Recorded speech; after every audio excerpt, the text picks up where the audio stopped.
Здравствуйте, дорогие друзья! Мы рады приветствовать вас. Наша первая глава военного альбома называется «Лица Тувы, лица Победы», посвященная героям Великой Отечественной войны, тувинским добровольцам. Тувинские добровольцы внесли значительный вклад в победу в Великой Отечественной войне. 22 июня 1941 года Великий Хурал Тувинской Народной Республики принял декларацию о поддержке советского народа в борьбе против агрессора, фашистской Германии. Тува помогала своему великому соседу всем, чем могла. Тувинский народ собирал подарки для солдат Красной Армии. По всей Туве тувинские араты, работая не покладая рук, под лозунгом «Все для фронта». С 1941 года по октябрь 1944 год Тува отправила на фронт 5 эшелонов подарков. Для нужд Красной Армии были направлены 50 тысяч боевых коней, более 700 тысяч голов скота, 52 тысячи пар лыж, 12 тысяч полушубков, 400 тонн мяса и других промышленных товаров и продуктов. 1 сентября 1943 года в Кызыле состоялись проводы добровольческого эскадрона в количестве 208 человек. Из них 10 девушек-санитарок. 15 декабря тувинские добровольцы приняли присягу, а затем были направлены в Киев. За мужество и героизм 17 тувинских добровольцев были награждены орденами славы. 3 тувинских добровольцев были награждены званием Героя Советского Союза. В память о тувинских добровольцев в городе Кызыле есть памятники. Один из таких – мемориальный комплекс «Площадь Победы», расположен около национального парка. А теперь мы бы хотели вам рассказать о тувинских добровольцах. И первое, о ком мы хотели бы рассказать, это Кочетов Сергей Кузьмич, тувинский доброволец. Он в первые дни Великой Отечественной войны подал заявление о желании идти на фронт. Участвовал в битвах под Курском, Киеве. За боевые заслуги был награжден орденом Отечественной войны первой степени, орденом Красной Звезды, знаком почета, медалями за боевые заслуги, за победу над Германией и Великой Отечественной войне. Сергей Кузьмич работал всегда добросовестно, избирался депутатом Верховного Совета СССР. Его именем было названо село в Тандынском районе, село Кочетово. В нем в память о тувинском добровольце был воздвигнут памятник. Сергей Кузьмич – выдающаяся легендарная личность. Все помнят его как смелого, отзывчивого героя Великой Отечественной войны. В городе Кызыле в память о нем была названа одна из главных улиц – улица Кочетова. Тувинские добровольцы – это действительно герои, о которых не стоит забывать. В Великой Отечественной войне принимали участие и дочери тувинского народа. В составе добровольческого отряда кавалеристов воевало 10 тувинок. Они были в атакующих рядах и оказывали медицинскую помощь раненым. Вера Чульдымовна Байлаку родилась 15 декабря 1924 года в Цунхимчистском каньоне нашей республики. Ее сыну не было и года, когда 18-летняя Вера Байлак доказывала в Цунхимчистском хашкоме, что ей обязательно надо пойти на фронт. Молодую маму, тем не менее, забраковали по причине наличия маленького ребенка со словами «тебе еще ребенка растить». Родители поддержали воинственный дух своей дочери и заявили: «Пусть наша дочь идет бить фашистов, а внука воспитаем мы сами». Веру Байлак зачислили в эскадрон. Позже она рассказывала, как от грудного молока некоторое время болела грудь и пачкалась гимнастерка будущей кавалеристки.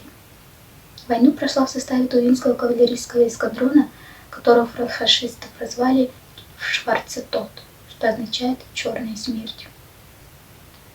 Сейчас я для вас прочитаю отрывок из воспоминаний одного фронтовика про нашу Веру Чудимовну Байляк. Попросил у командира Тувинского эскадрона Кичелола послать в разведку опытного бойца. Тот, не раздумывая, выбрал Ожа Байляк. Почему именно ее, я понял позднее. Маленькая, ловкая, гибкая, она степной лаской проползла по заснеженному полю в расположении гитлеровцев. Все там высмотрела, все запомнила. И вдруг два здоровенных немца, словно из-под земли возникли, навели на нее автоматы. Казалось, деваться некуда.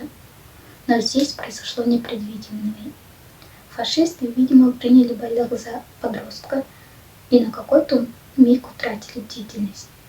Она, воспользовавшись этим замешательством, очередью из автомата сразила обоих и благополучно вернулась в часть.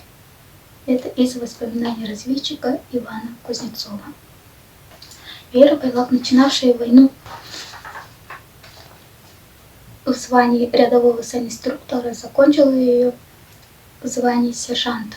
В 1944 году награждена орденами Тувинской Народной Республики и орденами Великой Отечественной войны первой и второй степени.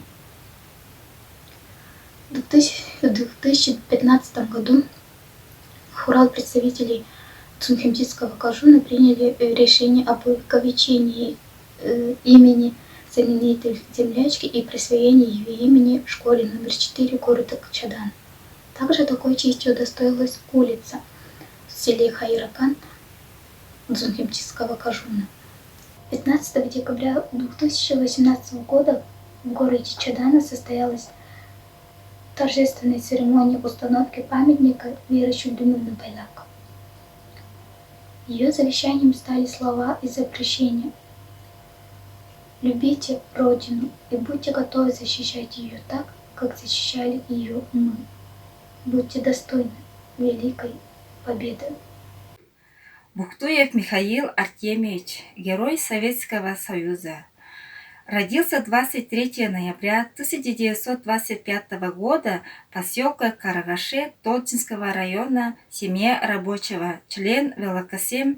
Окончил 7 классов в городе Кызыле, работал на золотом прииске, знаменит отца, ушедшего на фронт. Призван в армию 23 июня 1943 года, закончив школу под подготовкой танкистов в Челябинской области, ему присвоено звание сержант. Михаил Бухтуев, первый и единственный из истории войн, нанес танковый таран бронепоездом механик-водитель гвардии. Сержант Бухтуев погиб смертью храбрых. Указом Президиума Верховного Совета СССР от 22 августа 1944 года Михаилу Артемьевичу Бухтуеву был посмертно присвоено звание Герой Советского Союза. Он также награжден орденом Ленина. Именем героя названы улицы в Кызыле и в селе Сарыксеп. Средняя школа номер 1 в городе Кызыле носит его имя. На здании школы установлена мемориальная доска. Приказом министра обороны СССР Михаил Артемьевич Бухтуев навечно зачислен в списке личного состава танковой части. Герой Советского Союза Хомушко Чургиол Намгаевич был механиком-водителем танка Т-34 52-й армии Украинского фронта. Младший лейтенант. Он родился в местечке Хунделен Барунхемского района Республики Тыва в 1918 году в семье простого арата. Окончил 6 классов, работал скотоводом в колхозе. В 1936 году Хомушко Чургиол был призван в ряды Тувинской народной революционной армии. После службы в армии он стал шофером, и в 1941 году он был одним из лучших водителей за что его наградили почетной грамотой Малого Урала Республики. В грозные годы войны младший лейтенант Хомушко Чургиёл подает заявление о направлении его добровольцем на фронт. Просьба молодого офицера удовлетворена. И в 1943 года 11 тувинских воинов-танкистов отправляются на фронт. Большой и славный путь прошел экипаж, в котором механиком-водителем воевал Чургиёл Намгаевич. Особенно он проявил в боях на украинской земле при прорыве обороны противника у деревень Ржановка и Кобыляки 5 марта 1944 года. На предельной скорости танк Чургиёла ворвался в расположение противника и огнем и гусеницами, уничтожая технику и живую силу гитлеровцев. Когда командир был ранен, принял командование танком на себя, при этом истребил 20 солдат противника. 24 самолета, 80 машин, 800 сдавшихся в плен солдат и офицера противника. Таким оказался трофей 8 героев-танкистов в этом бою. За этот дерзкий бой, бесстрашие и отвагу указом Президиума Верховного Совета в 1945 году ему было присвоено звание Героя Советского Союза. Он награжден орденами Ленина, Отечественной войны второй степени и многими другими медалями. Хомушко Намгаевич Чургиёл, возвратившись после войны в родную Туву, активно работал. Был избран депутатом Верховного Совета и многое сделал, ставшего для него родным селом Бертак-Десхемского района. Он умер там же в июле 1978 году. В 1980 году в селе Бертак установлен памятник в честь земляка, участника Великой Отечественной войны, герою Советского Союза Хомушко Намгаевичу Чургиёлу. Неподалеку от села Бертак на возвышении есть отдельно стоящее захоронение, могила героя Советского Союза. Также именем героя названа одна из улиц тувинской столицы города Кызыла. У входа в национальный парк на аллее героев установлен его бюст. В 2017 году в городе Кызыл открылся лицей номер 16 имени Чургиёла Намгаевича Хомушко. Мы не должны забывать тот пройденный мужественный путь наших героев. Мы помним и гордимся нашими земляками. Знайте историю, помните и чтите героев Великой Отечественной войны, которые нам подарили мирную жизнь. Никто не забыт и ничто не забыто. Кичилол Тулуш Балданович, командир эскадрона тувинских добровольцев, родился в 1914 году в Сумоне Хайракан у Лукхемского Кажуна.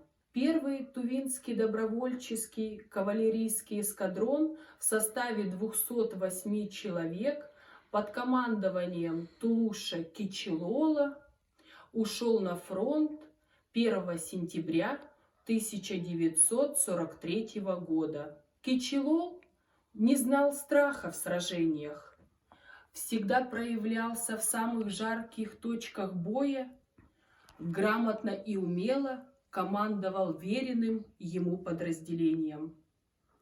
За отвагу и мужество, проявленных в боях за освобождение города Ровно, был награжден орденом Красного Знамени.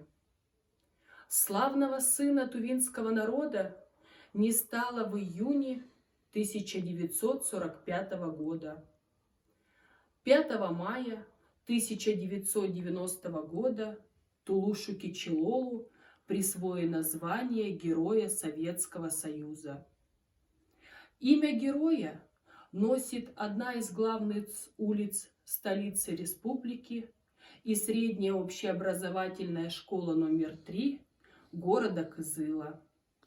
В сквере перед входом в Национальный парк культуры и отдыха имени Гастелло установлен бюст Героя Советского Союза Тулуша, Кичелола.